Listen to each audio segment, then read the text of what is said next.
If you've ever lived in the old part of a big city, you know that quiet doesn't really exist. It's replaced by a constant hum, the buzz of scooters, vendors shouting, dogs barking at things only they can see. Delhi's old city had that kind of noise, alive even after midnight. I'd lived there most of my life, in a weather-stained two-bedroom flat above a grocery shop, with a balcony that looked out over tangled power lines and cracked rooftops. My mother and I moved there after my father died. She refused to leave, saying the noise made her feel less alone. We had learned to live with the small inconveniences, the unreliable tap water, the power cuts that came without warning. During summer, the electricity could vanish for hours, the air turning heavy and still. You'd sweat, fan yourself with an old newspaper, and wait. It was part of life. That night felt no different at first. It was mid-July, sticky and airless. The city had been teasing us with rain for days, but none came. My mother had gone to bed early, her body worn down by the heat. I stayed up late working on my laptop, a freelance project I'd promised to finish. Around 11:40, the lights flickered once, twice, then died. Everything went black. I sighed, saved what I could, and closed the laptop. I'd been through this enough times to know what came next. A long wait, mosquitoes, and the strange hollow quiet that fills a home when all the machines stop. I lit a candle and sat by the window. Outside, most of the buildings were dark, their outlines faint under the moonlight. I could hear someone coughing on a nearby balcony, a dog whining. But then somewhere below, a gate creaked, metal against metal. I leaned closer to the window, listening. Slow footsteps followed, deliberate ones, too steady to belong to someone just passing through. The corridor outside our flat wasn't long, but every sound carried in it. I told myself it was a neighbor, maybe someone checking the breaker box. But the steps stopped right outside our door. Then came a faint rustling, as if someone brushed against the wall. I held my breath. Nothing. I waited a full minute before whispering to myself, probably nothing. That's when I saw the curtain move. A slow, steady sway from the balcony, the kind that happens when someone's standing just behind it. I froze. My first thought was that the wind had picked up, but there was no wind, not even a hint of a breeze. I could see the flame of the candle beside me, standing perfectly still. Then the outline appeared, a man's shape, tall, lean, framed against the dim light coming from the street below. "Mom," I whispered. She stirred in her room, her voice groggy. "Annika, what is it?" "Someone's on the balcony." By the time she reached the doorway, her eyes wide, the man moved, a half step forward, out of the shadow. I could just make out his face, hollow cheeks, dark eyes, unshaven. His shirt clung to him with sweat and his bare feet were covered in dust. My mother's hand clutched the door frame. "Who's that?" He raised both hands slowly. "Please don't scream." His voice was soft, exhausted. "I just need water." I grabbed my phone out of instinct. No signal. The blackout must have taken the cell tower down too. "Stay there," I said, trying to sound calm. "Don't move." "I won't," he said quietly. "I'm not here to hurt anyone." His tone wasn't threatening. It was desperate. I reached for the nearest thing I could find, an old umbrella, and pointed it toward him like a weapon. "How did you get in here?" "The door," he said simply. "It wasn't locked." That didn't make sense. I'd locked it before bed. I knew I had. My mother whispered, "Annika, give him water and let him go." I didn't move at first. My hands were shaking. Then slowly I picked up a plastic bottle from the counter, twisted the cap off and slid it toward him across the floor. He took it, keeping his distance, and drank in long, trembling gulps. When he finished, he wiped his mouth and whispered, "Thank you." I tried to keep my voice steady. "Who are you?" He hesitated. "Doesn't matter. I won't come back." He turned toward the balcony door. Just before stepping out, he looked back at me. "You shouldn't leave your door unlocked." Then he was gone, swallowed by the dark. The power came back around 4:30 a.m., humming through the ceiling fan in the fridge. I didn't sleep a minute. When the first pale light of dawn crept through the window, I finally went to check the door. My mother followed close behind, still shaken but silent. The latch was broken, not forced from the outside, but bent from within as if someone had wedged it open quietly, using something thin and precise. I felt sick. "He didn't lie," I whispered. My mother sat down at the table, pressing her palms together. "Whoever he was, he could have done worse." That thought haunted me the rest of the day. I called the landlord first. He sounded half asleep and irritated. Annika, it's an old building. Latches break. I'll send someone in a few days. A few days? I repeated. Someone broke in. He sighed. Nothing's been stolen, right? It's probably one of those drifters from the railway colony. Keep the balcony locked. That was the kind of answer you got here in a calm dismissal. Like danger was just another inconvenience. I couldn't shake the image of the man's face, the hollowness in his eyes, the way his voice cracked when he spoke. I told myself he was harmless, maybe hungry, maybe lost. But deep down, something didn't sit right. Why our flat? Why not any other door in the building? That evening, I checked every lock twice. My mother said prayers before bed. Still, I couldn't relax. Every sound, the groan of the pipes, the thud of a scooter below had made me flinch. When I finally drifted off, I dreamt of the man again. Only this time, he wasn't asking for water. He was standing by the bed, whispering something I couldn't hear. 2 nights later, it happened again. The power cut out just after midnight. I'd been sitting by the window reading on my phone, and when the screen went black, my stomach dropped. Not again, I muttered, lighting a candle. My mother was already asleep. I went to check the door out of habit, pressing on the new latch. It held firm. I almost laughed at myself, jumpy over shadows. Then from the balcony came a faint tap. I froze. Hello? A whisper said. I turned slowly. The curtain moved just slightly.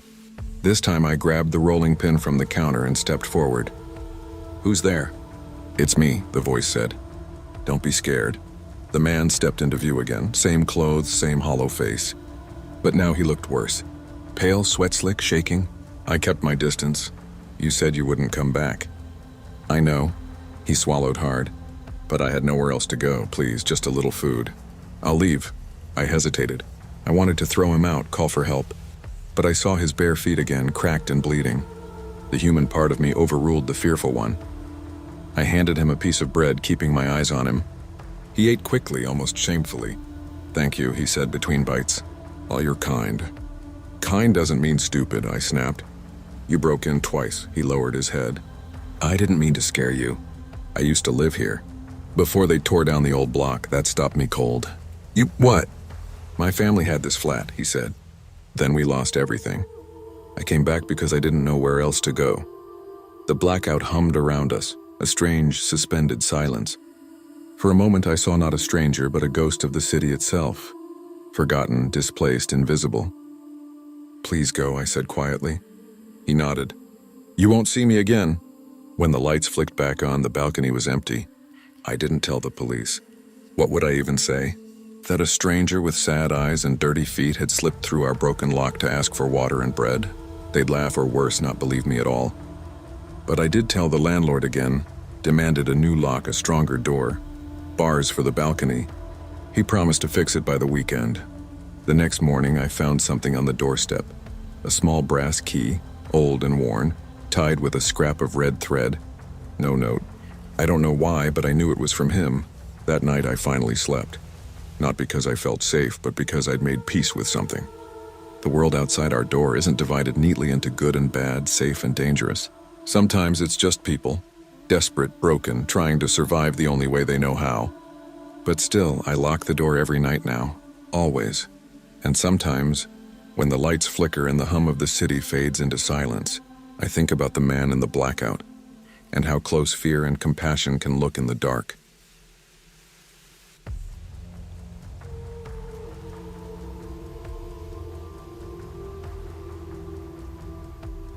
Long before that October storm, I used to think silence was peace. Living out here in the countryside had that old postcard charm. Rolling fields, quiet lanes, and neighbors so far apart you could go weeks without seeing another soul. When my husband Ryan started traveling more for work, I told myself it was fine. I had the kids, the house, my small photography channel online. I could handle the quiet. But quiet has a sound of its own, one you only hear when there's nothing else around. That night began like any other. The kids were finally asleep upstairs, the wind outside whispering against the windows. I brewed coffee, set my phone on the counter, and hit record for a short video. Cozy, stormy night in the country, browse, I said, smiling at the camera. The thunder grumbled right on cue. I thought it would make a great clip. By 9, the rain turned heavy. sharp streaks against the kitchen glass. I made my usual round of the house, locking the doors, checking the windows. Habit, routine, control. When I came back to the kitchen, something didn't look right.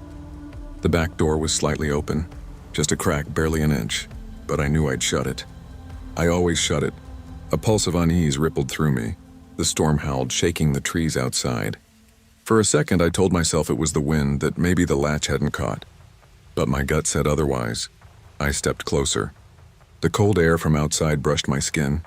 My hand reached for the handle, and then a wave of dizziness hit me. The world tilted. I remember the mug slipping from my hand, the sound of ceramic shattering, and then everything went black. When I woke, I wasn't on the floor. My head felt stuffed with static, my vision swimming in and out of focus. It took me a moment to realize I was sitting upright, in the kitchen chair. My arms ached, pinned behind me. When I tried to move, something tugged at my skin. Tape. Duct tape bound my wrists, my ankles, even my chest against the chair's backrest. My mouth wouldn't move properly. The sticky pull of tape covered it, sealing my voice inside me. Panic came in waves. I shook, twisted, tried to scream, but all that came out were muffled sobs. My breath turned shallow, fogging the air in front of me. Then a click. The small lamp over the kitchen table flickered on, cutting through the darkness. A man stood in the doorway. His face was shadowed beneath a hood, a scarf covering the lower half. His voice when he spoke was low, steady. "I'm not here to hurt you," he said. "Just tell me where the cash is." My mind spun. I tried to speak, shaking my head, mumbling through the tape. He didn't yell. Didn't rush. He just moved around the kitchen like he'd been there before, opening drawers, sliding jewelry into a small canvas bag. The whole thing felt impossible, like watching a nightmare through water. When he turned toward the stairs, something inside me broke. I screamed behind the tape, desperate and raw. He stopped, looked back at me for a long moment, and said quietly, "Don't worry, your kids are still asleep." He left after that, just the sound of rain swallowing him as he disappeared into the storm. For a long time, I couldn't move. I just sat there, the clock ticking too loud, the tape sticking to my skin. Finally, I fought back, pulling, twisting, tearing until I freed my mouth, my wrists. The first thing I did was run upstairs. The kids were safe, both sleeping. I dropped to my knees beside their beds and cried harder than I ever had in my life. The police arrived within the hour. Blue lights flashed against the wet windows, and the house, my safe, perfect little home, became a crime scene. I sat wrapped in a blanket, telling them what I could. A man, average height, hoodie, calm voice. No accent I could place. One of the officers said, "You're lucky. People who break in at night don't usually leave quietly." That word, lucky, echoed for days afterward. They took fingerprints, photos, statements. The house looked smaller now, stripped of its warmth. Every creak made me jump. Every shadow felt like a shape waiting to move. Ryan flew home the next morning, guilt carved into his face. He tried to stay strong for me and the kids, but I saw how shaken he was. We installed new locks, cameras, alarms, everything. But no gadget could fix the way my body still flinched at the sound of thunder. 2 weeks later, the police called. They'd arrested a suspect. He was local, early 30s, no prior record. He'd followed my channel online, piecing together where we lived through the little glimpses I posted. Driveway shots, background views, even the brand of coffee mug I used. He confessed everything, said he never meant to harm anyone, just desperate, broke, angry at the world. But that didn't stop the nightmares. I stopped filming for months. Every time I turned on the camera, I froze. My followers kept asking where I'd gone. Some guessed family trouble. Others said burnout. I couldn't bring myself to tell them the truth. The silence of the house, once peaceful, now pressed in like a second skin. The kids went to school. Ryan worked from home when he could. But at night, when the wind picked up, the memories came crawling back. Sometimes I'd wake at 3 a.m., convinced I heard footsteps. Sometimes I'd dream of tape, tight, unbreakable, and wake gasping for air. Therapy helped, slowly. My counselor told me, control is how we survive, but acceptance is how we heal. So I began small, taking walks again, learning to breathe through the panic. Eventually, I posted a video, not about decor or recipes, but about fear. Real fear. I talked about what it does to you, how it lingers, how it changes the way you see the world. The video went viral. Thousands of people messaged me. Some with stories worse than mine, some thanking me for saying what they couldn't. That night I cried again, but this time it wasn't from fear. It was release. A year passed before I could stand outside during a storm again. When it finally came, lightning splitting the sky, rain hammering the roof, I stood at the window and watched. The house was different now. Not just the locks or the cameras, but something deeper, stronger. Ryan held my hand. The kids laughed upstairs, counting thunder like a game. And for the first time, the sound didn't make my chest tighten. I realized then that the storm never really left me, it just changed shape. It became the reminder that safety isn't guaranteed, that we live in a world where even good people can face bad nights, but also that fear doesn't have to define the rest of our lives. That night I made another video. No filters, no background music. Just me, my voice steady under the sound of rain. Sometimes, I said, the scariest stories are the ones that happen in the quietest places. But surviving them, that's where real strength lives. And as thunder rolled through the hills, I believed it. Evil often hides in plain sight, and fear can find us even in our safest spaces. But strength isn't the absence of fear. It's the choice to keep living, trusting, and rebuilding after it passes. Always guard what you share, value your safety over your image, and remember, storms don't last forever, but the light that follows is always yours to claim.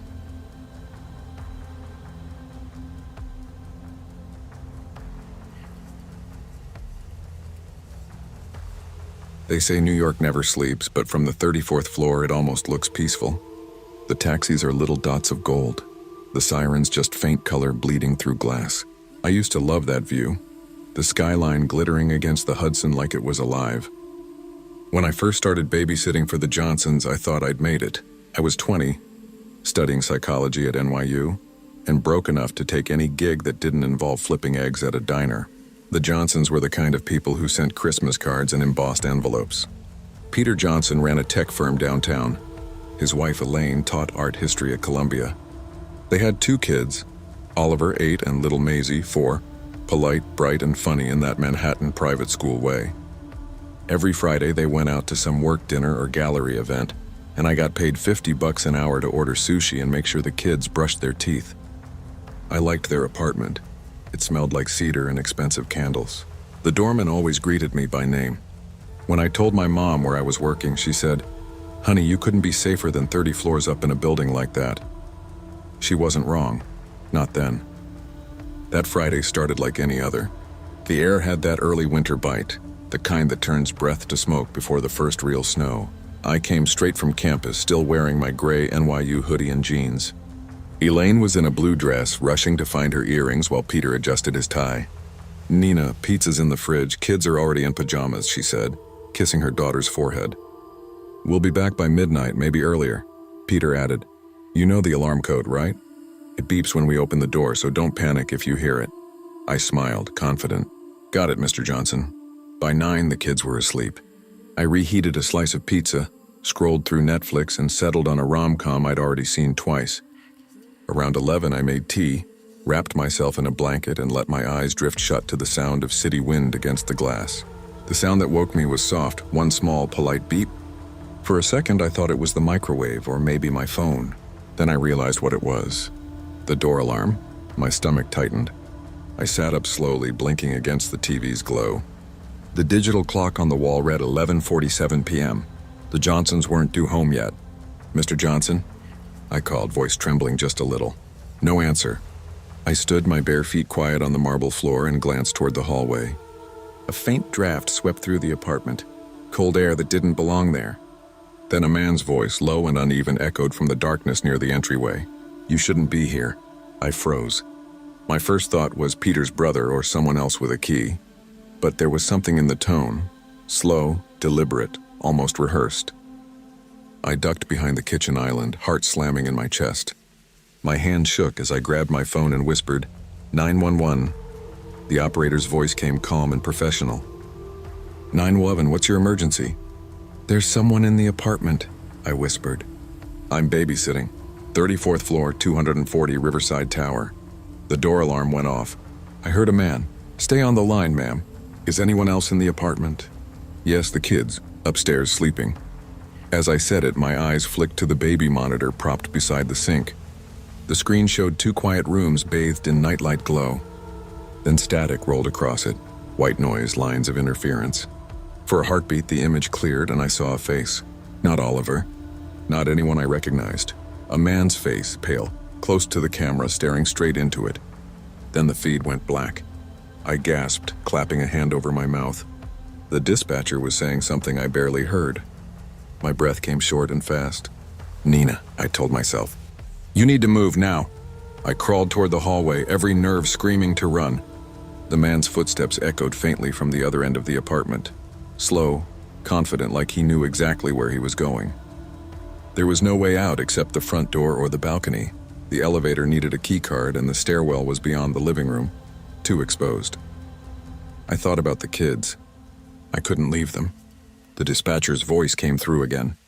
"Ma'am, officers are on their way. Stay hidden. Do not engage." I reached the base of the stairs, heart pounding. A light flicked on upstairs, Maisie's room. Then I heard her small voice, half asleep. "Nina?" The man's footsteps quickened. "Stay in your room, sweetie." I shouted, then cursed myself for making noise. He was on the stairs now. I saw his silhouette.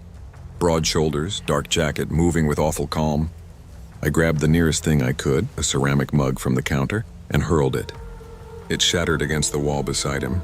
He flinched but kept coming. That's when the baby monitor flickered back on for a moment.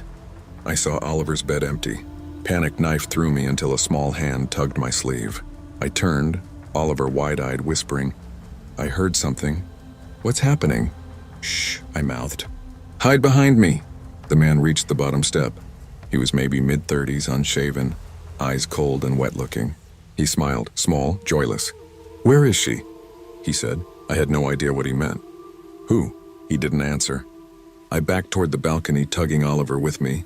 The city's cold air seeped through the sliding glass door. If I could get out there, maybe I could climb over to the neighbor's unit, or at least buy time until police arrived.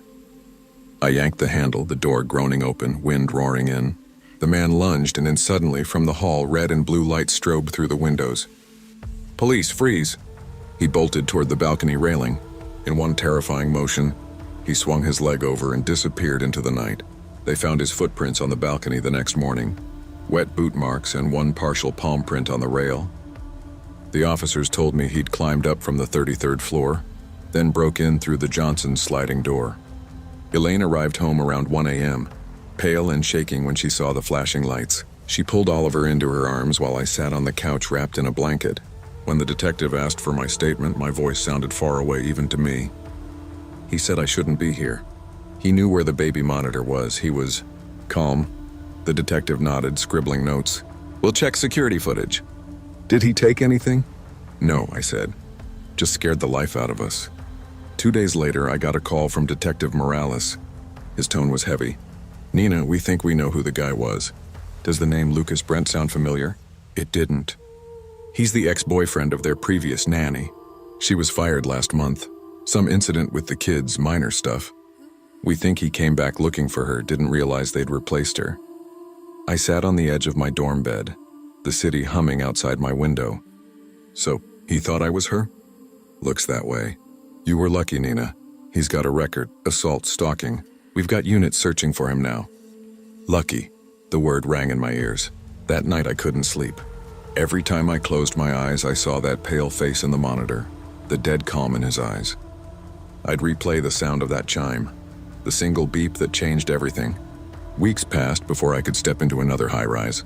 The Johnsons offered to pay for therapy and even gave me a recommendation letter. I thanked them but told them I wasn't babysitting anymore.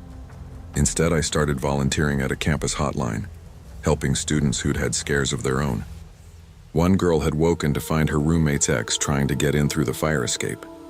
Another had been followed from the subway for 3 blocks. Each story felt different but carried the same weight, that invisible shiver of what if. In February, Detective Morales called again. "We got him," he said simply. An anonymous tip. "He's in custody." I thanked him, but it didn't feel like victory. More like closing a door that should have never been opened. Sometimes, late at night, I still think about that apartment. The scent of cedar candles, the hush of the elevator ride up, the skyline stretching endless below. From that height, you think you're untouchable. But danger doesn't care how high you are. It just finds another way in. I've learned to trust my instincts. I've learned that safety isn't a floor number or a lock code. It's awareness, presence, listening to the tiny alarms in your own chest before the real one ever sounds. Now, when I babysit my niece back home in Jersey, I always check the windows twice. I keep the phone beside me. I still make tea and watch Netflix, but when the kettle whistles, I smile a little, because I'm awake. Safety isn't guaranteed by walls, locks, or height. It's built by awareness, preparation, and trust in your instincts. Listen to the quiet signals, the uneasy feeling, the second thought, the faint alarm before the storm. Because sometimes danger doesn't break the door down. It just walks in when you stop paying attention.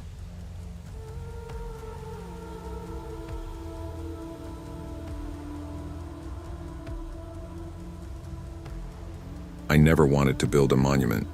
I wanted a refuge. When I left San Diego for Mexico, it wasn't for the beaches or the tequila, or even the architecture. It was for quiet. I'd spent 20 years designing homes for people who measured their happiness by square footage, who wanted walls to impress their friends instead of protect their hearts. I told myself I was different, that I could build something honest, something transparent. So when Camilla and I found the land outside Guadalajara, a hillside overlooking the valley dotted with agave and brittle grass, I knew it was meant for glass.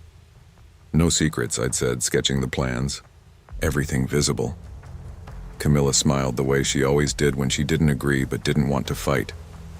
She was a painter, quiet but sharp.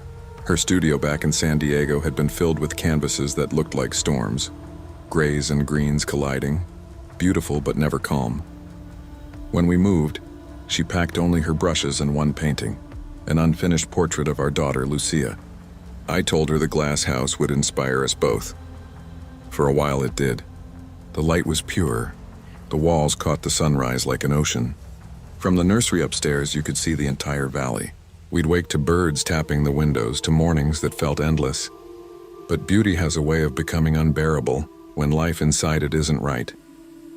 I started getting more commissions, more travel. Camila stayed home with the baby, painting less and drinking more. I told myself it was just adjustment. She told me I was blind. You want everything perfect, she'd say. You don't even see the cracks until they're too big to fix. I laughed it off. I always did. The night everything fell apart began like all the others. Good wine, polite laughter, and a sense that I was exactly where I was supposed to be. It was a Thursday in late summer. The valley air was warm and heavy, the kind that makes your clothes stick. I'd invited 2 clients from Mexico City and their wives. Nothing extravagant. Roasted chicken, white wine, candles reflected in the glass walls. Camilla looked beautiful that night. She wore a blue dress I hadn't seen in years. She smiled at all the right moments, laughed too loudly at jokes she didn't like. I remember her filling her wine glass again and again, her hand steady, her eyes distant. When the guests left around midnight, she said, "I'm going to bed. You should lock up." That was our routine. She'd retreat upstairs, I'd stay to clean and turn off the lights. But that night, something in her voice caught me. Not anger, not sadness, resignation. I let it go. The guests' taillights disappeared down the road and the house grew quiet. I poured myself a last drink and stood at the glass wall, watching the valley lights flicker like fallen stars. My reflection looked older than I felt, gray at the temples, a little heavier, eyes tired. Then movement behind me, just a flicker. I turned, nothing. That's when I saw the footprints, muddy, faint, trailing across the white marble from the back door toward the stairs. My first thought was that I'd tracked them in earlier, but they were too small for me, too narrow. "Camilla?" I called. No answer. The baby monitor on the counter crackled, then went dead. I felt a coldness I can't describe. Not fear exactly, something older, deeper, like the air before a storm. I climbed the stairs, my heart pounding in my throat. The nursery door was open. The crib was empty. The curtains fluttered in the wind. Outside on the terrace steps lay my phone, and a note written in Camilla's handwriting. "You should have locked the house when you lied to me." By the time the police arrived, the sun was coming up. Lucia was found 3 hours later at Camilla's sister's house, safe, sleeping in her arms. Camilla had dropped her off around midnight, they said, kissed her on the forehead and driven away without saying a word. Her car turned up near the bridge on Route 80, driver's door open, headlights on, purse inside. The river below was shallow that time of year. No footprints, no body. I sat in the police station that entire day answering the same questions. When did you last see your wife? Did you argue that night? Why did she leave the baby? I gave them the same answers until the words felt meaningless. I told them about the note. The officer, young, polite, with tired eyes, nodded slowly. You said it mentioned a lie, he asked. I said I didn't know what she meant. That was only partly true. There'd been rumors, whispers. A woman I'd hired once, long before Camilla and I left California. It had been nothing. A stupid flirtation that meant less than a shadow. But somehow Camilla had found the messages months later. We'd promised to move on. But I knew she never really had.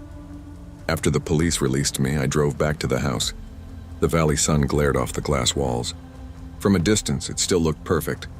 But inside, it felt like a museum of our mistakes. The empty crib, the half-finished bottle of wine, the muddy footprints, everything was evidence of something broken. That night, I couldn't sleep. I walked from room to room, turning off lights, locking doors. The house creaked in the wind. Around 2 a.m., the baby monitor, dead since that night, crackled again. A whisper, faint and distorted. Amelia. I froze. Static swallowed the voice. I told myself it was interference. But when I checked the monitor's camera feed, the screen flickered, then showed the nursery, the empty crib, and for a split second, a reflection in the glass door, a woman's silhouette, long hair, standing just outside. Then black. Weeks passed. Camilla's disappearance made local news for a while, then faded. The police said she'd probably fallen into the river, washed downstream. But I knew they hadn't found a body because they hadn't looked hard enough, or because she didn't want to be found. I stayed in the house because I couldn't leave it. It was my penance. Every reflection showed her face. Every night brought new sounds, footsteps, whispers, doors closing softly. I started drinking. I stopped drawing. The client stopped calling. One afternoon, her sister came to pick up Lucia's toys. She looked around the house and shook her head. She hated this place, she said. She told me once it felt like living inside a mirror. You can see everything except yourself. That night I found her phone. It had been hidden behind a drawer in the nursery, wrapped in a scarf. The battery was dead, but when I charged it, I found dozens of voice memos. Most were quiet, just her breathing. But one, recorded 2 nights before she vanished, still plays in my head. I see him sometimes. The man he used to be before the lies, before the house. I don't think he knows how much he's lost. Maybe this is the only way to make him see it. I didn't sleep that night. I couldn't. The next morning, I went to the bridge. The air was cold, the water still. I stood where her car had been found, watching the reflection of the hills ripple below. It struck me then, the house wasn't glass to show the world our honesty. It was glass to convince ourselves we had nothing to hide. But transparency without truth is just exposure. A year later, I sold my practice. The house sat empty for months, unsellable. Too much tragedy attached to its name. I finally bought it back myself and began again. I replaced every glass wall with concrete.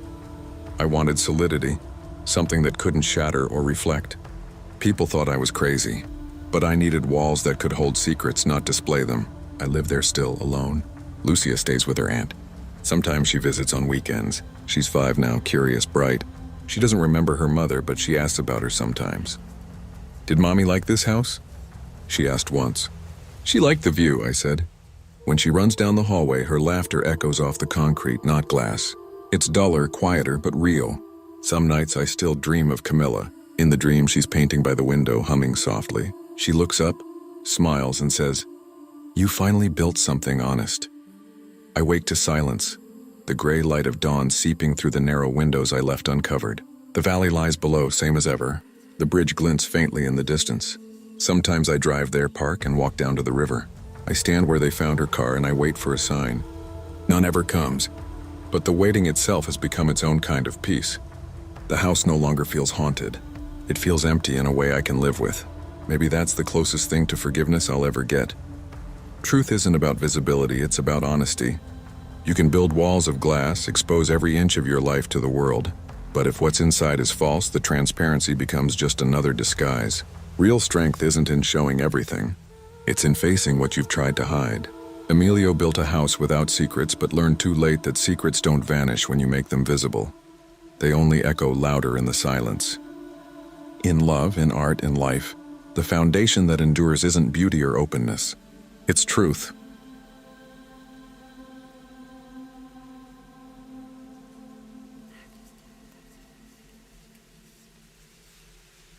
I never thought silence could be heavy, but after David died, it became the loudest thing in my life. The house we built together sat on the edge of the Scottish Highlands, a gray stone cottage with a roof that sighed when the wind pushed against it. He used to joke that the place had a heartbeat of its own, the creaks, the whistles, the subtle shifting of the old wood. When he passed, those sounds turned from comfort to reminder. Every creak was a ghost of him moving from room to room.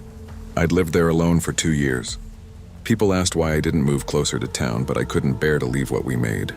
The moor stretched for miles around the cottage, a sea of heather and mist that swallowed the world at night.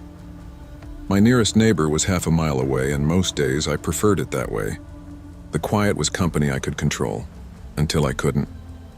That November, storms rolled in from the coast, tearing across the hills like wild animals. The wind never stopped.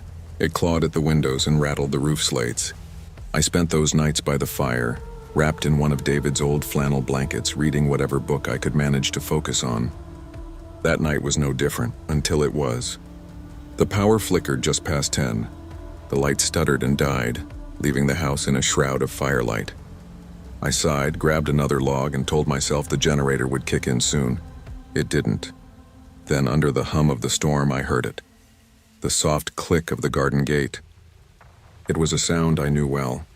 The squeaky hinge, the dull thud of wood on the latch. No animal could make that. Someone was outside.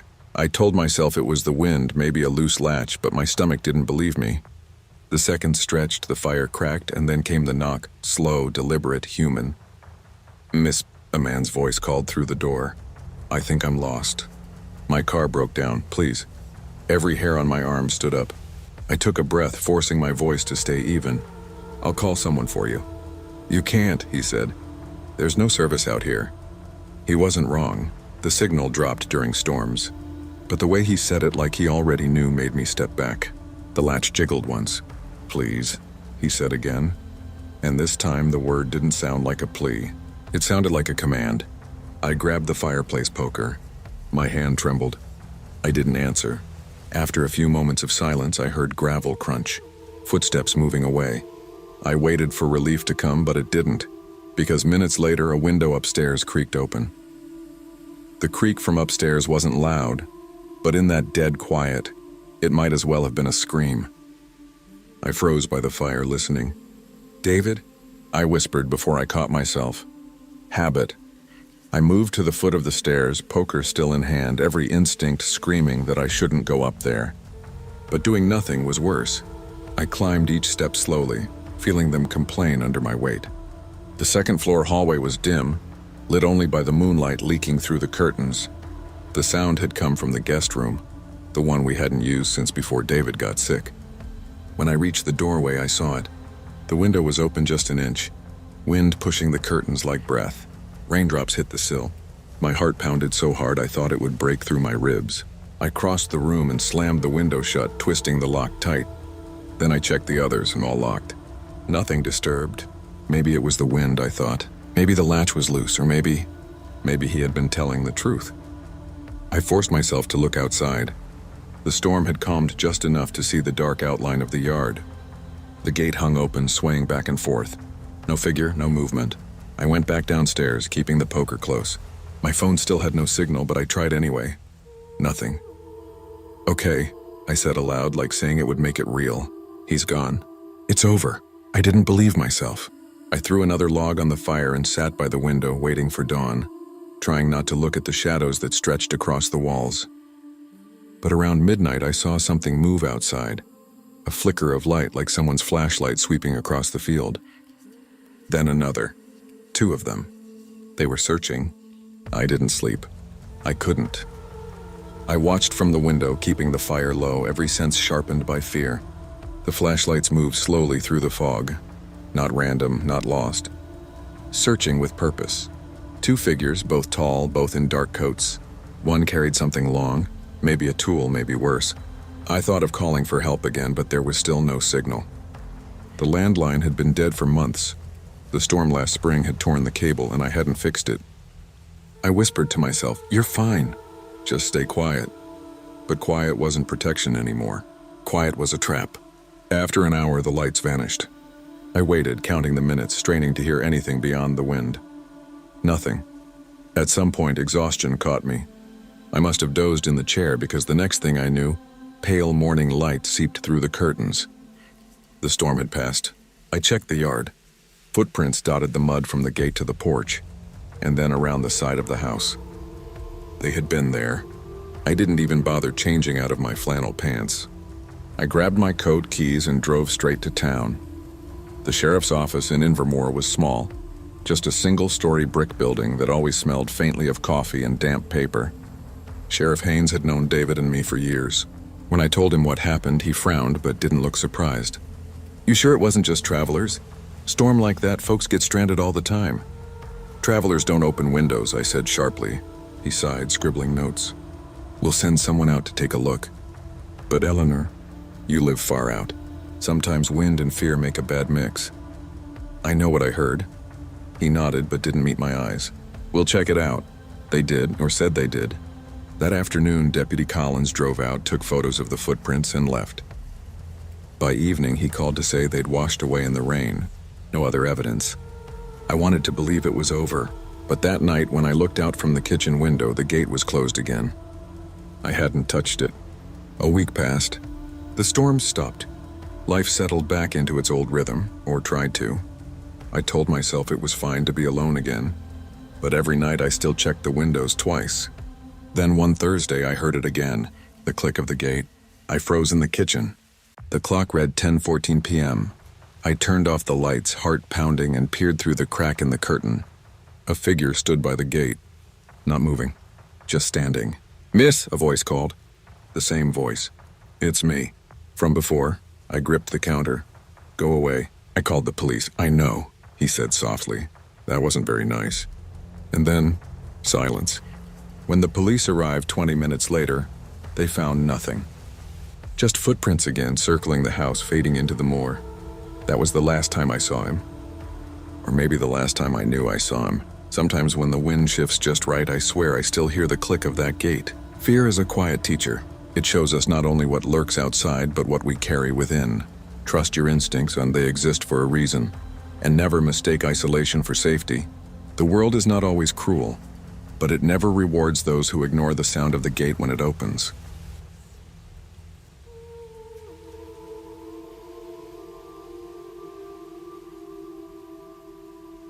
When Liam and I bought the house on Maple Drive, I thought we'd finally found peace. After years of renting noisy apartments in the city, the quiet hum of suburban life felt like a gift.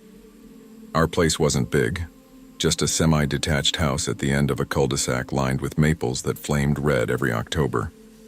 The kids could finally have a backyard, and I could finally sleep without sirens. We moved in mid-April, the air soft with spring. The couple next door, Tom and Carol, introduced themselves the first day. They were older, maybe late 50s. Tom was tall and broad-shouldered, with gray hair and a polite smile that never quite reached his eyes. Carol was smaller, her voice careful, almost apologetic. "Welcome to the neighborhood," she said, handing me a plate of cookies she must have baked that morning. I thanked her and asked how long they'd lived there. "Oh, a long time," she said quickly, glancing at Tom. "Almost 20 years." I didn't think much of it. People have their ways. They seemed private, and that was fine by me. We had our own chaos to manage. 2 young kids, new jobs, and a house that needed more fixing than we'd realized. The first few months passed uneventfully. Liam was working long hours at the hardware store he managed, and I was picking up extra shifts at the clinic. The neighbors kept to themselves. Sometimes I'd hear faint music through the wall, old country songs or the buzz of late-night TV.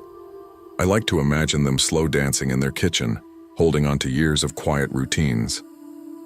Peace, I thought then, finally had a sound. Soft, ordinary, and steady.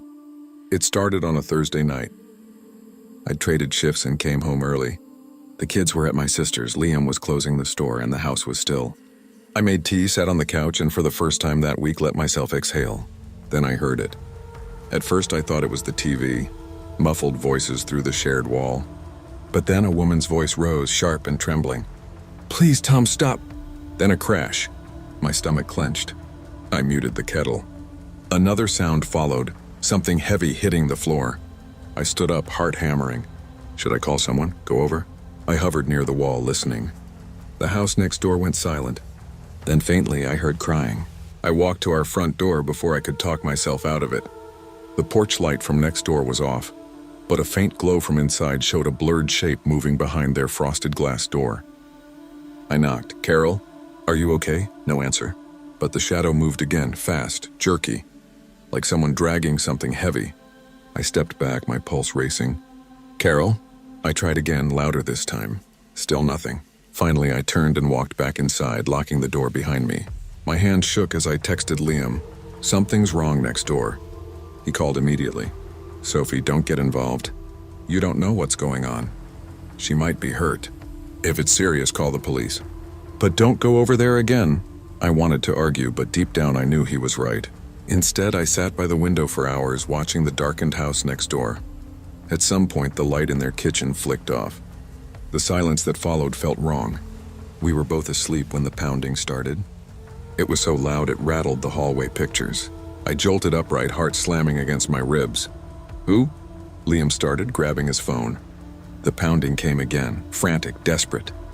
I pulled on a robe and ran to the door. Through the glass, I saw Carol, barefoot, her nightgown torn, eyes wide with terror. Please, she whispered when I opened the door. He's coming. For a second, I didn't understand. Then I saw movement behind her. A man's shadow cutting across the yard, illuminated by the streetlight. Tom. He was holding something long and dark. A wrench, maybe. Get inside! I shouted, yanking Carol in. Liam slammed the door just as Tom's fist hit the other side with a deafening thud. The whole frame shuddered. The kids were crying upstairs. Liam threw the deadbolt and grabbed his phone. Call 911. Tom hit the door again, harder this time. The sound echoed down the hallway. Carol slid to the floor, shaking. He's lost it, she whispered. He thinks I was leaving him. The pounding stopped. For a moment, there was only the sound of Carol's sobs in the wind against the house. Then footsteps outside, retreating. We herded the kids into the pantry at the back of the kitchen and shut the door. I pressed my ear to the wood, listening for sirens, for any sign of him. Every second felt like an hour. Finally, the blue lights came. The police found Tom a few houses down, wandering barefoot, still clutching the wrench. He didn't resist. Carol was taken to the hospital. The officers told us it wasn't the first time neighbors had heard shouting, but no one had ever reported it. She'd apparently tried to leave him that night, packed a small bag, called a friend for a ride. He'd caught her by the door. When she ran, she'd gone straight to us. The next morning, the house next door was sealed off with tape. An officer came by for a statement, his voice calm but tired. Domestic cases, he said quietly, shaking his head. They're the hardest. You never know what's really happening behind those walls. Liam held my hand while I talked. I could feel his pulse racing through his fingers. That night I couldn't sleep. Every creak of the house made me flinch. I kept hearing her voice and that whisper at our door. He's coming. I started leaving the radio on after that, soft music playing through the night. The silence had changed. It wasn't peaceful anymore. It felt alive, waiting. Carol never came back. Her sister moved her out while Tom awaited trial. For months, the house next door sat empty, blinds drawn, grass overgrown. The neighborhood pretended it hadn't happened, but everyone knew. I saw a for sale sign go up that summer. Sometimes when I passed, I'd glance through the window and see the faint outline of where their couch had been. I wondered if she'd been happy there once. Liam apologized one evening over dinner. You were right, he said quietly. We should have done something sooner. I shook my head. We didn't know. But that was only partly true. I'd heard the crying, the crash, and told myself it wasn't my business. Now I know better. We still live on Maple Drive. The new family next door is young, with a golden retriever that barks at everything. I don't mind the noise. Silence, I've learned, isn't always safe. At night, when the kids are asleep and the house settles into its old bones, I still keep the radio on. Soft, steady, reminding me that peace isn't about quiet. It's about knowing the people around you are okay. Don't look away. When something feels wrong, when you hear fear in someone's voice, act. We tell ourselves not to meddle, not to assume, but silence can be its own kind of danger. True community isn't built on minding your own business. It's built on watching out for each other. because sometimes the wall between your home and someone else's life is thinner than you think.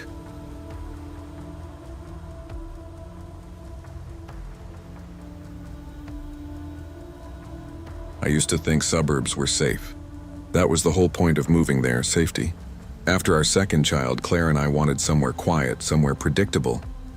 We'd lived in downtown Sacramento for years, but the late-night noise and constant sirens made her nervous. So we traded our cramped apartment for a beige two-story house on a cul-de-sac lined with mailboxes and maple trees. It looked like the kind of place where people still borrowed cups of sugar and waved when they saw you pulling in from work. We met the neighbors within the first week.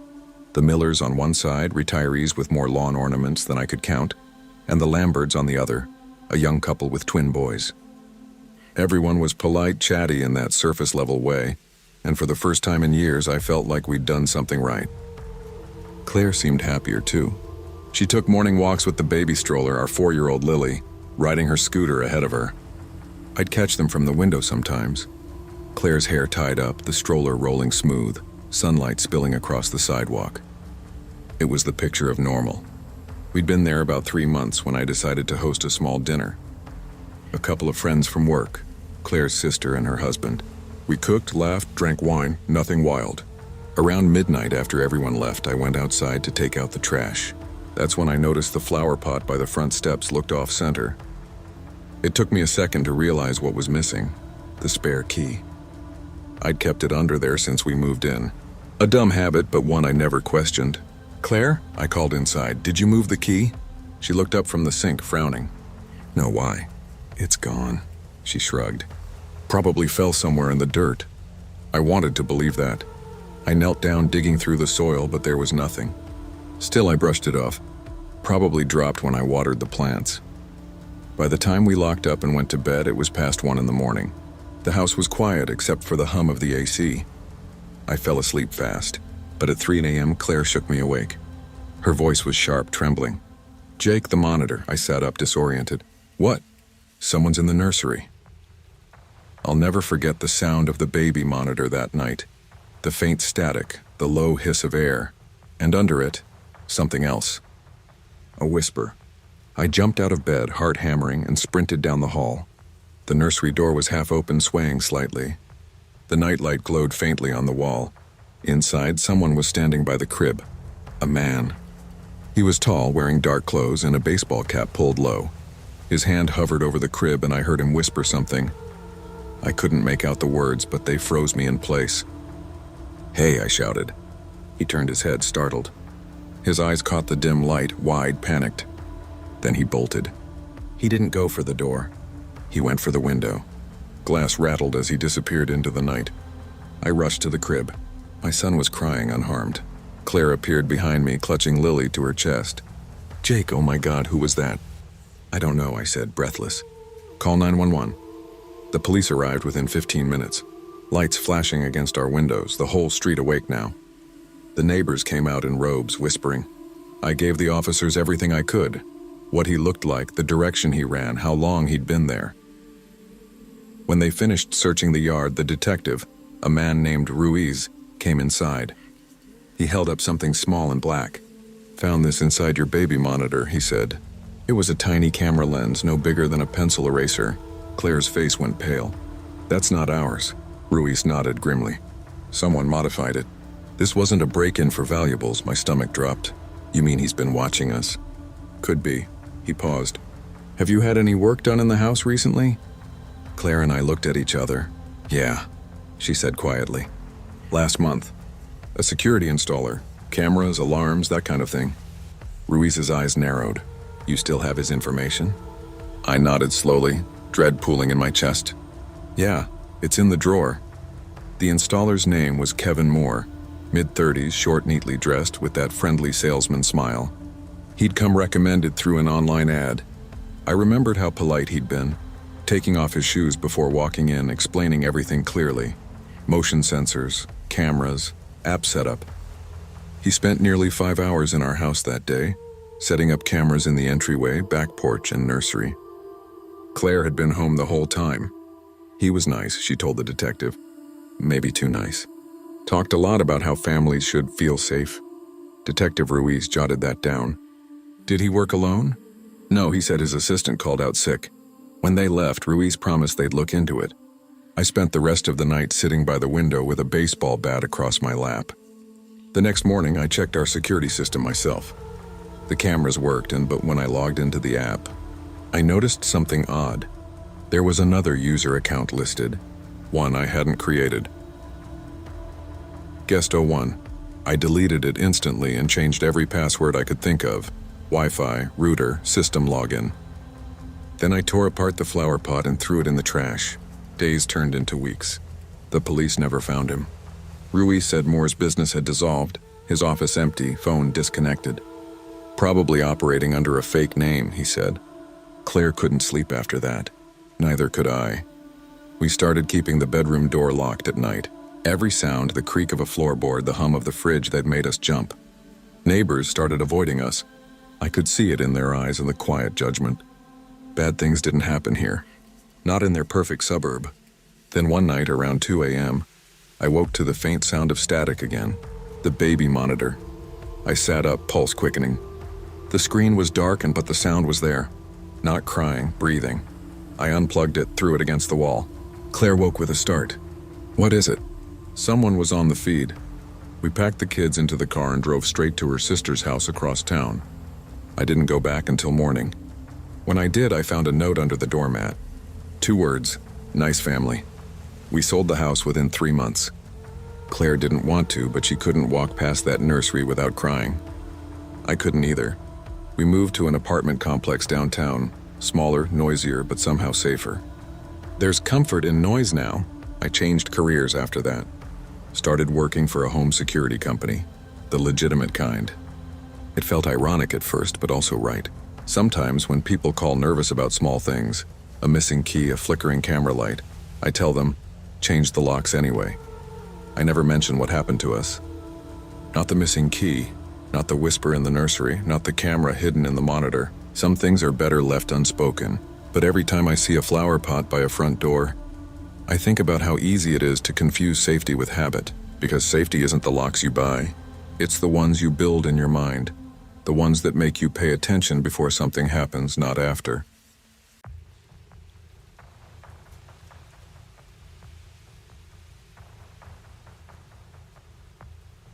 If you'd asked me before that winter, I would have said our family was as ordinary as any on Maple Drive. Dad worked maintenance at the community college. Mom taught 2nd grade. My little sister, Lily, was 8, and I was 16, half bored, half restless, convinced that nothing exciting ever happened in our quiet Ohio suburb. That changed when Dad brought home the lights. He'd seen some viral video online, a house synchronized to Christmas music, and got it in his head that we could do it too. He called it a family project, but really it was his way of proving that we could keep up with the big houses across town. The Harrises didn't take vacations to Disney or drive new cars, but by God, we could have the brightest house on the block. It started in early November. Every weekend we climbed ladders, strung wires, tested circuits. Dad even bought a cheap controller that connected the lights to songs on the radio. When it worked, when the whole house blinked and danced perfectly to Jingle Bell Rock, we stood out front in the cold, grinning like idiots. Cars slowed to watch. Neighbors waved. I felt proud, like we'd built something together that couldn't be ignored. Mom loved it too at first. She'd hand out cocoa to the families who stopped to take pictures. It's bringing people joy, she said. Nothing wrong with a little extra light. Inside, we were happy in the simple ways families are. Happy dinner at 6, Dad humming along to the oldies station, Lily writing letters to Santa. I didn't realize how fragile that kind of peace could be, or how easily it could attract the wrong kind of attention. The week before Christmas, we made the local news. A reporter came by, filmed the house, interviewed Dad on the lawn. He was glowing, my old man who never bragged about anything, standing there in his work boots saying, "We just wanted to spread some cheer." The video went online. Thousands of views, comments like, "Looks amazing," and "Wish my neighbors did this." But there were other comments too, people asking for our address, wondering what kind of equipment we used, joking about how the electric bill must be crazy. One said, Bet they've got some nice stuff inside that house. I didn't tell my parents that part. Back then, I thought the internet was just noise. That year, Christmas felt bigger than ever. Relatives visited, presents piled under the tree, and the house buzzed with warmth and light. Dad and I kept the show running every night until 10. When snow fell on Christmas Eve, the lights made it look like we were living inside a snow globe. Mom called it a perfect year. She didn't know that, in between songs, I'd noticed a dark SUV parked across the street a few times. The windows were tinted, engine idling. I figured it was just people watching the show. Lots of cars stopped to see it. Why worry about one more? Inside, the gifts glittered beneath the tree. Some of them were small, socks, books, but others weren't. Mom had saved up for a new laptop for Dad. He'd bought her jewelry he couldn't really afford. I'd gotten Lily a bike, the first brand new one she'd ever had. We'd done well that year, and we wanted to show it. Maybe too much. After the big Christmas dinner, I remember standing outside with Dad, our breath turning white in the cold. "Looks good, huh?" he said, looking up at the lights. "Yeah," I told him, "it's awesome." He clapped me on the shoulder.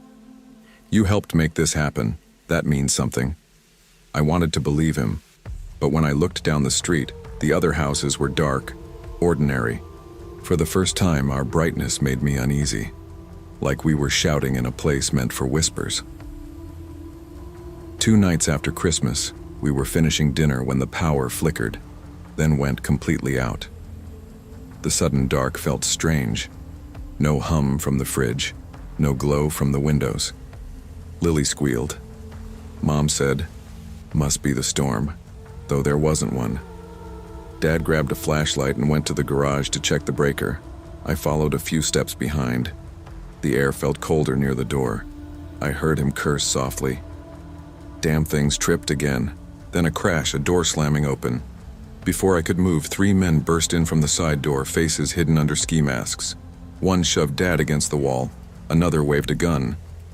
Mom screamed from the kitchen, "Everybody down, now!" My knees hit the tile. Lily was crying. I could smell the mud on their boots, the sweat and metal of the gun. "Where's the safe?" one demanded. We don't have a safe," Dad stammered. "Don't lie to me," the man snapped. "The house, the lights, all this crap. You got money somewhere." They tore through the living room, yanking drawers open, dumping boxes. I could hear ornaments breaking. One grabbed Mom's wrist, yanking off her bracelet. I stood halfway, not thinking, just wanting him to let her go. The gun turned toward me. "Sit down, kid. You move again, I'll make you sit." I froze. It felt like hours, but it was maybe 10 minutes before they ran out, arms full of whatever they'd taken. The door slammed, then silence. Dad crawled to the phone, his hands shaking as he called 911. When the police arrived, their lights painted the house red and blue. The neighbors came out in robes, whispering. I sat with Lily wrapped in a blanket, listening to the officers ask questions, watching the lights flicker on our windows one last time before the power company restored them. They'd taken our electronics, Mom's jewelry, Dad's wallet, but what they really took was something harder to name. The next morning, daylight showed the mess. Broken glass, torn wrapping paper, muddy footprints. The Christmas tree looked like it had been knocked sideways in a storm. Mom tried to clean, but her hands kept shaking. Dad just stood by the window staring at the yard full of deflated decorations. He unplugged the controller and tossed it in the trash. The police came back that afternoon. They said the robbers were likely part of a crew hitting high-profile houses, people who looked like they had valuables. The lights, the news story, the open curtains, all of it had made us stand out. "It wasn't your fault," the officer told Dad. "They pick easy targets." But I could see it in Dad's face. He blamed himself. That night, we slept in the same room, all of us together. I remember Lily whispering, "They're not coming back, right?" "No, honey," Mom said softly. "They're gone." I wanted to believe her, but every sound made me flinch. The creak of the furnace, the groan of the wind. In the days that followed, neighbors dropped off food, offered help. Some even donated money to replace what was stolen. But when someone suggested helping Dad rebuild the display next year, he shook his head. "No more lights," he said quietly. "We've had enough attention." I saw something change in him after that. He still smiled at work, but his laughter never quite reached his eyes. He double-locked every door, checked windows twice before bed. Mom took down the last of the decorations on New Year's Eve. The house looked bare, almost unfamiliar. I missed the glow, but I understood why it had to go. Time moved on. The police never caught the men. Insurance covered some of what we lost, but not all. By the next Christmas, things felt smaller. We still decorated, but just a few lights around the porch, nothing more. Inside, though, we were closer. We cooked together, played games, told stories instead of watching TV. One night, while wrapping presents, Dad said, "You know, Evan, I used to think showing people our best side meant being seen, but maybe it just means being together." I nodded. "Yeah, being seen doesn't always mean being safe." He smiled, tired but warm. "You're growing up, kid." We never went back to the big displays. Still, each year when I plug in that single string of porch lights, I think about that night, the crash of the door, Lily's cry, the way fear can burn brighter than any bulb. But I also think about what followed, the quiet mornings, the calm dinners, the soft laughter that replaced the blinding glow. Now, years later, whenever I drive past the houses that sparkle like Vegas on a cul-de-sac, I feel both admiration and worry. Beauty draws eyes. Sometimes the wrong ones. We still celebrate. We still believe in light. But we've learned how to keep it gentle, how to let it warm rather than blind. Maybe that's what growing up really is, learning the difference between shining and showing off. Brightness without awareness invites shadow. The Harris family learned that joy isn't measured by how loudly it glows, but by how safely it endures. In life, as in that winter, we must remember, being seen isn't the same as being secure, and the truest light is the one that shines quietly within, not the one that blinds the world outside.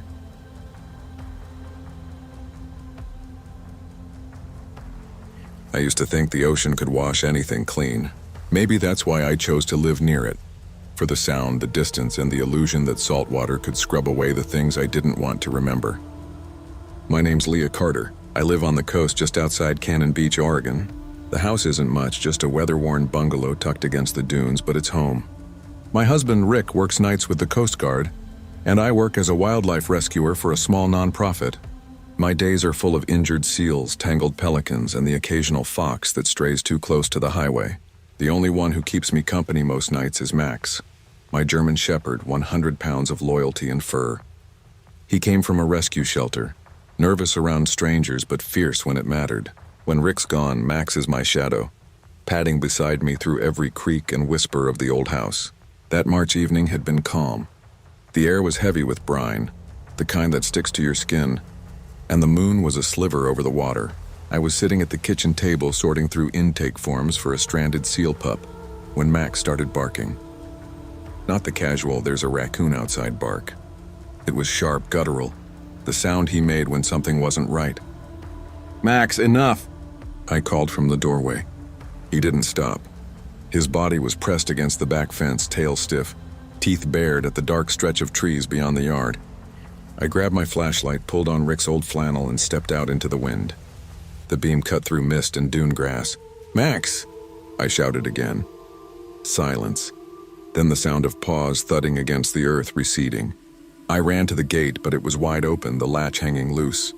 On the ground, glinting in my flashlight, was Max's leather collar, torn clean through. Panic hits differently when it's quiet. The only sound was the waves, low and endless, and my own heartbeat pounding in my ears. I called for Max until my throat burned, then bolted back inside and grabbed the phone. Rick answered on the first ring, his voice crackling over static. "Leah, everything okay?" "Someone's taken Max," I said, barely getting the words out. "The gate's open. His collar's on the ground." Rick's tone changed instantly. "Lock the doors. Stay inside. I'm calling the sheriff right now." I double-checked every window, every latch, even the sliding glass door that never quite shut right. The house felt suddenly small. Every creak in the wood sounded like footsteps. I kept the porch light on, phone in hand, waiting for headlights that didn't come. Then maybe 15 minutes later, I heard a sound from the laundry room. A dull, heavy thud. "Max," my voice cracked. I took a few steps down the hall. Then I heard it, a bark. Short, muffled, but his. Relief hit me like a wave. I swung the door open and froze. A man was crouched beside the washing machine, one hand clamped over Max's muzzle. His other hand held a screwdriver. Not quite a weapon, but close enough.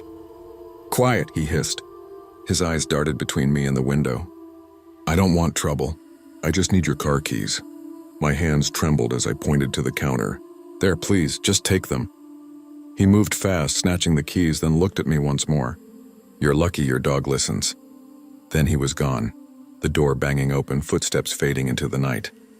The sheriff's cruiser showed up 20 minutes later, lights spinning blue across the dunes. Max was pressed against my leg the whole time, trembling but unhurt. Deputy Harris, a broad man with kind eyes, listened as I recounted every detail. "You said he didn't hurt you?" he asked. "No, just scared me half to death." He nodded, scribbling notes. "We've got reports of an escapee from the state penitentiary up in Tillamook. Could be your guy. We'll put out an alert on your vehicle." Rick got home at dawn. He wrapped me in his arms and didn't say a word for a long time. When he finally pulled back, his face was pale. "You could have been killed, Leah." I knew that.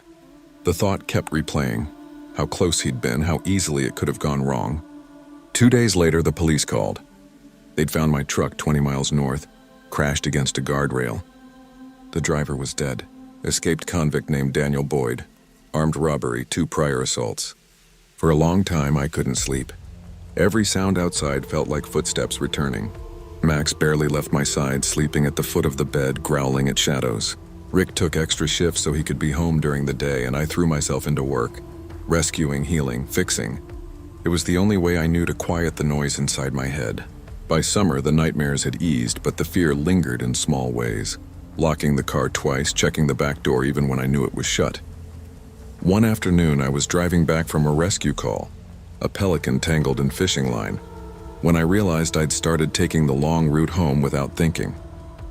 The crash site was on the main highway and I couldn't bring myself to pass it. At the center, people asked how I was doing. I always said fine. But fine was just a word. Rick tried to help, but he carried his own guilt. For not being there, for telling me to stay inside instead of coming straight home. One evening, as we sat on the porch watching the sunset, he said quietly, "You know, it's not your fault. I keep thinking if I hadn't gone outside." He shook his head. "Leah, you didn't do anything wrong. You did what anyone would have done." Max lay between us, head resting on my foot, eyes half closed. I reached down and scratched behind his ear. He'd been different since that night. Calmer in some ways, more protective in others. The vet said trauma can change animals too. I believed it. The ocean breeze carried the scent of salt and pine. I realized then that fear doesn't vanish. It just becomes something you learn to live beside, like the tide. Always there, rising and falling, but never gone. A year passed before I stopped flinching at sudden noises. By then, life had returned to its rhythm. Rescues, quiet evenings, the sound of the surf outside our window. We'd replaced the gate, installed motion lights, and finally adopted a second rescue dog. A timid husky mix named Luna. Max treated her like family from day one. Sometimes people ask why I didn't move after what happened. I tell them the truth, and because this is my home, fear doesn't get to take that from me. One autumn morning, I was walking both dogs along the cliffs when I met an older woman collecting driftwood. She smiled and said, "Beautiful dogs. You must feel safe with them." I hesitated, then nodded.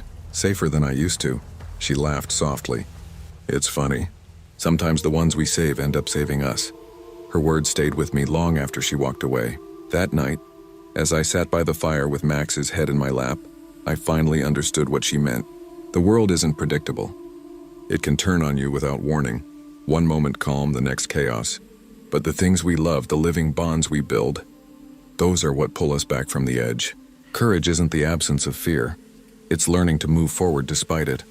Leah discovered that strength isn't found in walls, locks, or distance, but in connection.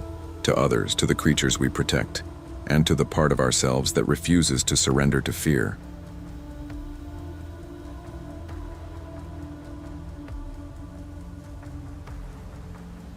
When I first moved to Boston, I wasn't looking for luxury. I just needed a place that didn't smell like mildew and was close enough to the subway that I could make it to my internship downtown without 2 transfers. The flat I found on Carver Street fit the bill. A narrow 1-bedroom tucked inside a 19th century brick building with tall windows and crooked floors. The kind of place that looked charming in the daylight and faintly haunted after dark. I was 27, fresh out of grad school, working part-time at a publishing house while trying to finish a collection of essays I hoped would get me somewhere. The rent was cheap because, as the landlord said with a laugh, old buildings have their moods. My upstairs neighbor, Mr. Leonard, everyone called him Lenoir because of his last name, was a retired music teacher. 70-something, soft-spoken, polite. He wore cardigans and smelled like pipe tobacco. On weekends, he played old jazz records late into the night. I didn't mind. The sound floated through the ceiling like a heartbeat. Steady, familiar, oddly comforting. For months, life was quiet. I worked, wrote, fed my cat Nora. The city was loud outside, but the apartment felt like a cocoon. I liked the solitude. Then one Friday in October, I noticed something strange. My mail, a small stack of bills and flyers, was already sitting on my counter when I got home. I remembered locking the door that morning. I told myself I must have brought it in earlier and forgotten. City life makes you paranoid, I thought. But the next morning, the curtains in my living room were drawn, and I hadn't touched them. By Monday, I couldn't shake the feeling that someone had been inside. I checked the locks twice before leaving for work and again when I came home. Everything looked normal, but the air felt off. Charged. Like static before a storm. That night, while I was in the shower, I heard it. Faint footsteps in the living room. Slow. Careful. The kind of sound that makes your body react before your brain can reason with it. I turned off the water, stood still, heart pounding. "Hello?" I called out. Silence. Wrapped in a towel, I crept into the hallway. The apartment looked empty, but when I reached the kitchen, I saw that the small bowl where I always kept my keys was empty. I tore through drawers, checked my coat pocket, under cushions, where nothing. I told myself maybe I'd left them in my bag, but I knew I hadn't. That night, I barely slept. Around 2 a.m., a soft tap, tap, tap started from the ceiling. Deliberate, rhythmic. Then, clear as day, a whisper, "Don't go to sleep yet." I froze. The voice was muffled but real. I stared up, unable to move. The next morning, my hands shook as I called the landlord. He laughed it off. "The pipes make weird noises," he said. "Old buildings, remember?" I didn't mention the whisper. Saying it out loud made it sound impossible. Days blurred together. I started leaving a light on in every room. Nora the cat hissed at the corners of the ceiling, sometimes pacing under one spot near the hallway. One evening, I decided to confront Mr. Leonard. Maybe the tapping was his doing. Maybe his record player or some creaky floorboard. I knocked on his door. He answered after a long pause, smiling faintly. "Camille, right? Everything okay down there?" "I keep hearing noises," I said. "Like footsteps or someone moving around. Do you—" His expression didn't change, but his eyes did, sharp for a split second before softening again. These old floors carry every sound. I try to keep the music low." I nodded, uneasy. "Thanks, just checking." That night, I pushed the couch under the spot where Nora always stared. I climbed up and tapped the ceiling. Hollow. When I pressed harder, the plaster flexed slightly, like there was a gap above it. My stomach dropped. There was space up there, a crawl space. I went to bed fully dressed, a flashlight on my nightstand. Every creak made me sit up straight. Around midnight, I heard it again in that same careful movement directly overhead. I'd had enough. The next morning, I called the police. 2 officers arrived, one young, one older, both skeptical. "Anyone else have access to your unit?" The older one asked. "Just the landlord and my upstairs neighbor." They inspected the locks, windows, then the ceiling. Near the hallway light fixture, the younger officer pointed. "There, see that line? A faint square outline, almost invisible unless the light hit it right. A hatch." They fetched a ladder from the cruiser and pushed it open. Dust fell like snow. The officer shone his flashlight into the darkness. "Jesus," he muttered. "There's a crawl space between the floors." He climbed up, disappeared for a moment, then called down. "You'll want to see this." Inside the narrow space were blankets, a flashlight, and a small camera. And on the other side, a hole cut through the wood directly above my bedroom. The officers went upstairs. I waited in the hallway, shaking. Within minutes, they came back with Mr. Leonard in handcuffs. Found a key ring with her apartment keys, one said quietly. He didn't fight, didn't even look surprised. As they led him past me, he said softly, almost kindly, "You should have kept the lights off. It's easier to sleep that way." The police later told me he'd been sneaking down through the attic for months, entering whenever I was out, sometimes while I slept. They found photographs of me taken from that hole in the ceiling. Shots of me reading, cooking, even sleeping. I moved out the next day, leaving everything behind except Nora and a suitcase of clothes. The landlord changed the locks and painted the apartment, but I never went back. For a while, I jumped at every sound. Showers felt unsafe. I kept every light on, every curtain shut. I learned what real fear feels like. Not screaming, not running, but the quiet kind that lives in your bones. I found another place eventually. Newer, brighter, with neighbors who actually spoke to one another. It took time, but I started to feel human again. Sometimes when I can't sleep, I still hear the faint echo of jazz in my head. That same rhythm from the ceiling. I tell myself it's just memory, not something real. Because if I've learned anything, it's that evil doesn't always come with noise. Sometimes it comes wearing a cardigan, carrying old records and smiling through the floorboards. Trust your instincts. When something feels wrong, when the air shifts, when your gut tightens, it usually is. The world teaches us to be polite, to doubt ourselves rather than make others uncomfortable. But safety begins with belief in your own perception. If you feel watched, listen to that feeling. Fear, in the right measure, is not weakness, it's survival.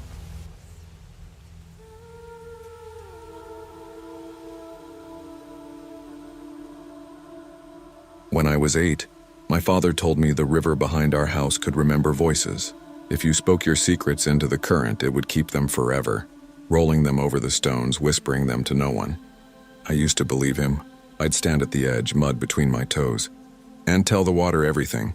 That I wanted a dog, that I hated math, that I loved how my father's hands smelled like sawdust and tobacco.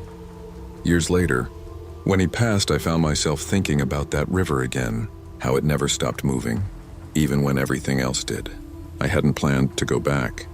But my mother called one morning from the old house near Ipoh. Her voice sounded tired in a way I'd never heard before. "Farah," she said, "I can't handle it here alone anymore. The house is too big. We should sell it." I was 32 and living in Kuala Lumpur then, working in advertising, constantly tired and constantly pretending not to be. I told my boss I needed 2 weeks off and took the train north, carrying only a suitcase and the feeling that I was walking into a past I'd outgrown. The moment I saw the river again, I felt it. The smell of wet soil, the cicadas screaming from the trees, the slow hum of a place that hadn't changed in decades. But the town had. Half the neighbors were gone. The small shops were boarded up. There were rumors about break-ins, missing livestock, even a robbery that turned violent a few months before. When I pulled up to the house, my mother was waiting by the veranda, a little stooped but smiling. "You look tired," she said, brushing dust from my sleeve like I was still a child. Inside, the air was heavy with the scent of camphor and rain. My father's armchair sat in the corner where he'd left it, its cushion worn into the shape of his shoulders. The walls were lined with old photographs, his fishing trips, my school awards, my parents' wedding portrait in sepia tones. That first night, we talked for hours.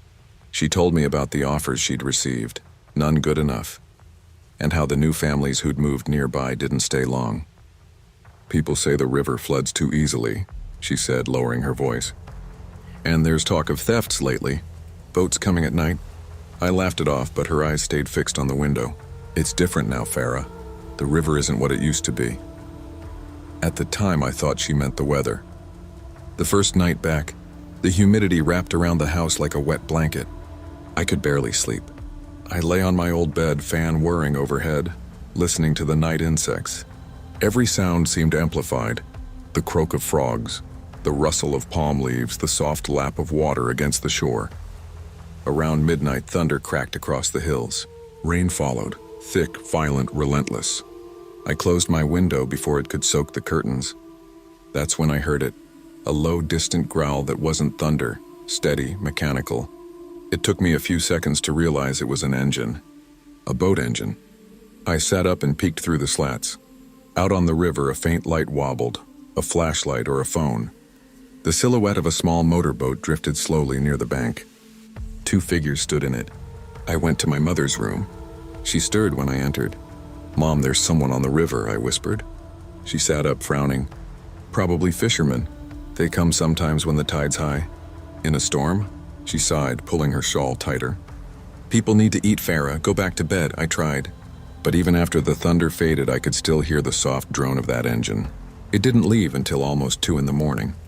The next morning, I mentioned it again. Mom poured tea and said quietly, "Your father used to help some men from the next village. They'd borrow his boat sometimes. Maybe it's them." But I noticed her hand shaking as she said it. 2 nights later, the storm returned, fiercer than before. The rain hammered the roof. The lights flickered twice before holding steady. I went to bed around 10, exhausted. At 1:47 a.m., a sound pulled me awake, a single creak, then another. It took me a moment to realize it came from the veranda. Then squelch, squelch, wet footsteps. I froze, every muscle tense. My phone sat on the nightstand, screen glowing faintly. I grabbed it, no signal. The storm must have cut the tower again. My heart pounded in my ears. I tiptoed to the window. Through the blur of rain, I saw them. 2 men, drenched, standing by the back door. Their clothes clung to them. One carried a flashlight, the other a crowbar. They were whispering. I couldn't hear much, but one phrase cut through. "The old woman's asleep. Take the jewelry." I backed away, stomach twisting. I ran to my mother's room, shook her shoulder. "Mom, wake up." She blinked, confused. "What is it?" "There are men outside." Her face drained of color. She didn't ask questions, just reached for my hand. "We'll hide. Under the stairs." The storage space beneath the stairs was small, built decades ago to store rice sacks during floods. We slipped inside and shut the wooden door, crouching in the dark. Then came the sounds. The door creaked open. Boots on the floorboards. Drawers opening. Metal clinking. Laughter low and mean. I could feel my mother trembling beside me.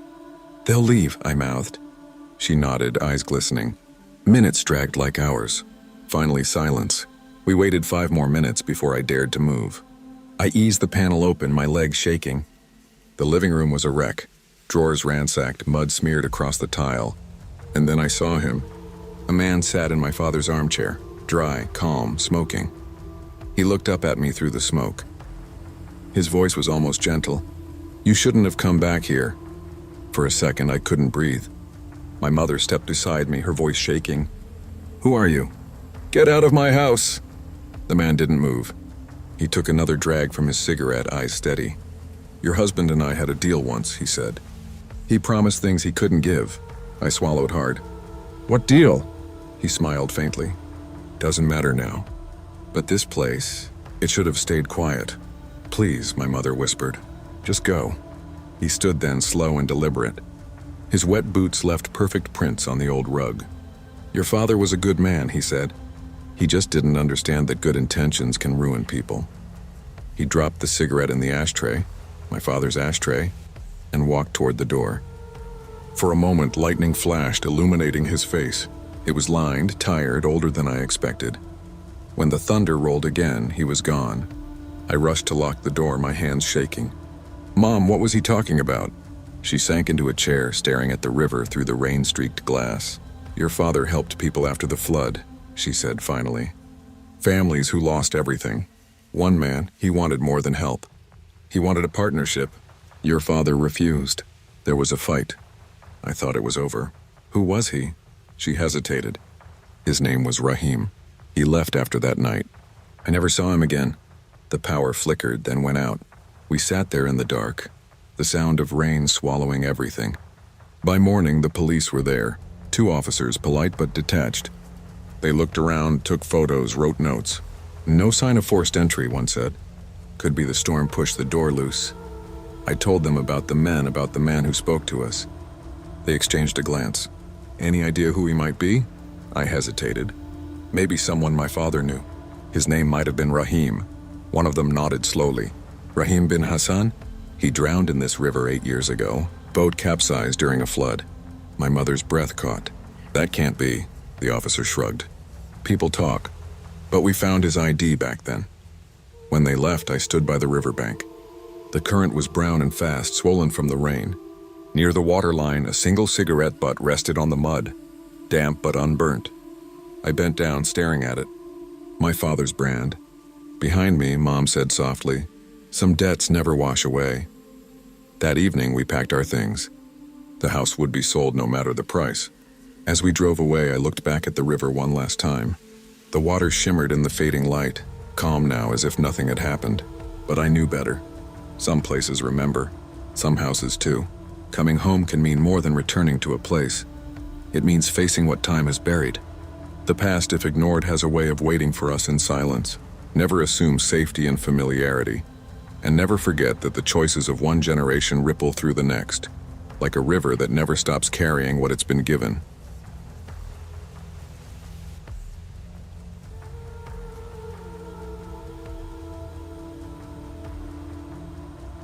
The road to the cabin always felt longer in winter. Maybe it was the way the trees leaned over the highway like they wanted to keep you there. Or maybe it was just that silence that snow brings, that thick quiet you can't quite get used to. I hadn't been up there in nearly a year. After my wife Dana passed, I started renting the place out to tourists through a management company. It was easier that way. I didn't have to think about her coffee mug still sitting on the shelf, or the smell of her cinnamon candles still faint in the walls. But this year things had gotten strange. 3 days ago I got an email from the caretaker, or rather, an automated message that my last payment to him had bounced. I tried calling, no answer. I tried again the next day, still nothing. Then a neighbor from the nearest town, a man named Hal, called to say he'd seen smoke coming from the chimney. "That's odd," I said. Hal paused. "Yeah, considering the caretaker's been gone since November." So here I was, driving through a mountain pass with chains on my tires and a thermos of bad gas station coffee, wondering if I was about to find squatters, vandals, or something worse. The cabin sat near the tree line, tucked between pines, the kind of postcard place you'd expect to see on a Christmas card, or in a murder mystery. I built most of it with my father back in my 20s, long before Dana. After she died, I couldn't bear to sell it. When I finally pulled into the long, snow-covered driveway, I saw it immediately, and smoke curling from the chimney. For a second, I felt relief. Maybe the caretaker finally decided to show up. But then I noticed the footprints leading from the porch, small, narrow, and recent. Someone was inside. The front door was unlocked. The hinges groaned as I pushed it open, and warm air rushed past me. That shouldn't have been possible. The power company was supposed to have shut off the electricity for the season. The fireplace was lit, wood crackled, and there she was. A woman sat on the couch facing the fire, her back straight, her hair tied in a messy knot. She was wearing one of Dana's coats, the red one with the shearling collar that I'd packed away after the funeral. She didn't look surprised to see me. "You're early," she said softly, almost like she'd been expecting me. I froze in the doorway. "Who are you?" She tilted her head, studying me. Her voice was calm, almost affectionate. "You said you'd come back for me." I felt something tighten in my chest. "Excuse me?" She smiled faintly and looked down at the table. Scattered across it were photographs. Me and Dana at the lake at our wedding on the porch of this very cabin. I hadn't seen those pictures in years. I thought I'd boxed them away. "How did you get in here?" I asked, stepping closer. "Where's the caretaker?" She didn't answer. Instead, she ran her fingers along the edge of one of the photos.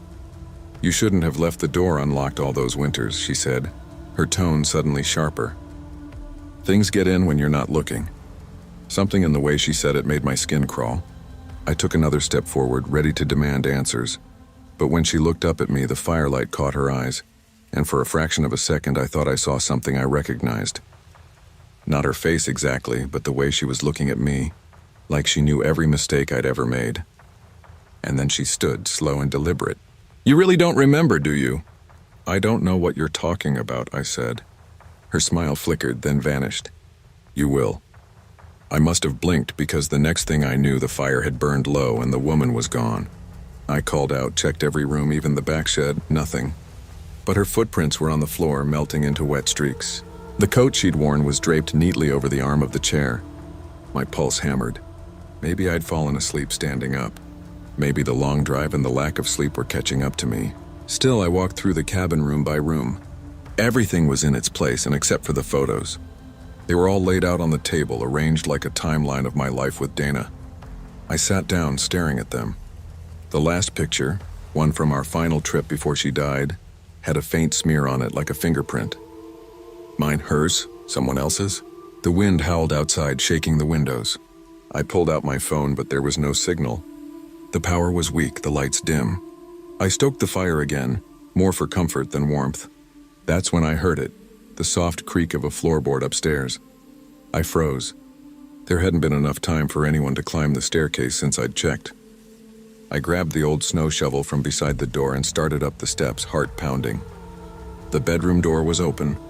The bed was made, the window cracked open slightly. Snowflakes drifted in on the wind. Then I saw the dresser drawer. It was open. Inside lay a folded piece of paper, and Dana's handwriting. "Don't let the winters take you too." I stared at it, confused. I hadn't seen her handwriting since before the accident. I didn't even remember leaving any notes here. When I turned around, the window slammed shut on its own. By morning, I decided I was leaving. Whoever that woman was and whatever was happening, and I didn't care. I loaded my bag, grabbed my car keys, and went outside. The air was sharp, the snow dazzlingly white. But my car wasn't where I'd left it. The tire tracks still led down the drive as if someone had driven it away. I looked back toward the cabin. The chimney was cold now, no smoke. No footprints except my own. Panic built in my chest. Maybe the woman had stolen it. Maybe she'd been real after all. I started walking down the mountain road, my boots sinking deep into the snow. It was several miles to the ranger station. The cold bit at my face, my lungs burning with every breath. After what felt like an hour, I saw it, my car. It sat idling at the edge of the ridge, driver's door open, engine running. I ran to it, shouting, "Hey!" No answer. The driver's seat was empty. The heater blasted on full. No footprints. None leading away, none approaching. Only snow falling softly, covering everything. I turned off the engine, shut the door, and leaned against the hood, trying to make sense of it. The world was silent except for the whisper of the wind through the pines. I looked up at the cabin far above me, just a dark silhouette against the sky. For the first time, I wondered if the woman had ever been there at all. The police found me a few hours later, walking down the main road with my hands numb from cold. I told them everything, the smoke, the woman, the photographs, the missing car. They sent a team up to the cabin. When they came back, their faces said it all. The place was empty, one officer said. No signs of anyone living there. No footprints either. Must have been covered by snow. I tried to protest, but the words felt hollow. They found the photo still on the table, though, and the note in Dana's handwriting. I half expected them to tell me I'd imagined that too, but they didn't. They just looked at me with a kind of wary sympathy. They gave me a ride back to town. A week later, I sold the cabin. I told the realtor I didn't want to know who bought it. I didn't care. But sometimes, when I can't sleep, I picture that night again. The firelight, the way the woman looked at me, the calm in her voice when she said, "You shouldn't have left the door unlocked all those winters." I used to think she meant it literally, that I'd left the cabin open, vulnerable. But maybe she meant me. Maybe she was right. Because when you leave parts of yourself unguarded, grief, guilt, regret, something always finds its way in. You can't outrun the past by locking the doors behind you. Grief lingers in the empty spaces we refuse to face. And if you ignore it long enough, it finds a way to speak. Through strangers, through memories, through the silence itself. Healing begins not in forgetting, but in returning, and finally choosing to listen.